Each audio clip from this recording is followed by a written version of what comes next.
நேத்து நீங்க Instagram open பண்ணியிருந்தீங்க அப்படின்னா ஆல் ஐஸ் அண்ட் ரஃபா அப்படிங்கிற ஒரு ஸ்டோரியை எல்லாரும் அவங்களுடைய ப்ரொஃபைல்ல வச்சிருந்திருப்பாங்க.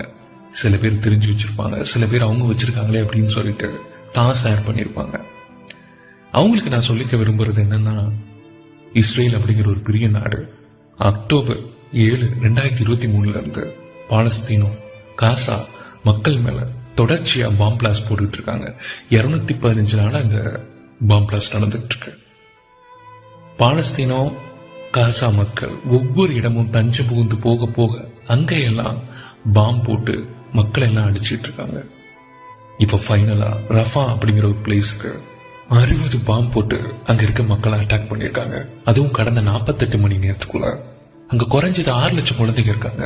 அப்ப மக்கள் எவ்வளவு பேர் இருப்பாங்க? இந்த போர் சீக்கிரமா முடியணும் அப்படின்னு சொல்லிட்டு நானும் ப்ரே பண்ணிக்கிறேன்.